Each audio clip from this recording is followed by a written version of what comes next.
మాయమ్మ కదలి వస్తున్నది, మాయమ్మ కదలి వస్తున్నది.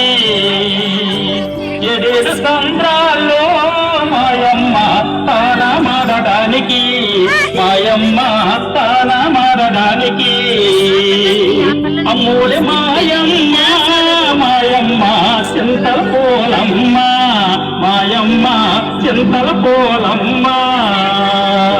సలంగమము మాయమ్మ చింతల పోలమ్మ, మాయమ్మ చింతల పోలమ్మ, మాయమ్మ చింతల పోలమ్మ. ఆ విధంగా అమ్మవారు స్నానానికి వస్తుండగా ఒకరోజు అర్ధరాత్రి కోళ్ళగూడలో ఎలక దొరకడంతో బెదిరి కోళ్ళు కూయడం వల్ల కోడికొంత సమయం అయిందని భావించినటువంటి జాలారి తన వలను భుజంపై వేసుకుని సముద్రం ఒడ్డుకు వచ్చాడు. ఎదురుగా వస్తున్నటువంటి అమ్మవారిని చూసిన జాలారి ఎవరి అందగత్తే, ఇంత అందం జీవితంలో ఎప్పుడూ చూడలేదు. ఈ పిల్లను పొందకపోతే జీవితమే వ్యర్థమని భావించి జాలారి అమ్మవారికి ఎదురుగా వెళ్లి ఎవరు ఏది మీ ఊరు నవలు ఏది మీ పేరు.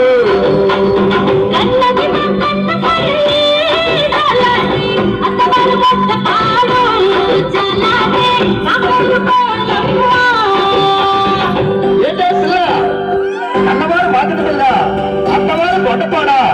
గొడ్డపాడు నేను ఎప్పుడు నేను చూడలేదే. నా తప్పుడే నువ్వు చూసావా? చూసానరా జాలాది. చూసావా? ఎక్కడ చూసావే? రే జాలాది, మొన్న అమ్మవారి గుడికి వచ్చావు కదరా, వచ్చి అమ్మవారి ముక్కుకుంట నత్తులు చూస్తున్నావు కదా, అప్పుడు చూశాను. అమ్మో, ఇది సాధారణ రోజు కాదు. సరే, నీ అన్నదమ్ములు కానీ అక్క చెల్లెలు కానీ ఎవరైనా ఉన్నారా? ఉంటే ఏ ఊరు ఉన్నారు? ఉన్నారా జాలాది?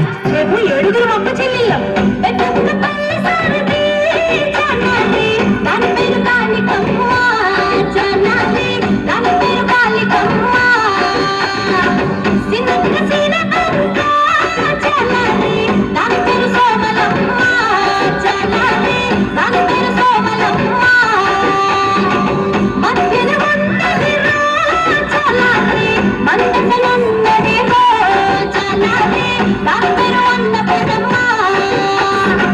రథము ప్రాణములో జాలాది కొలువై ఉన్నది రో జాలాది దాని పేరు పాలపొలమ్మ.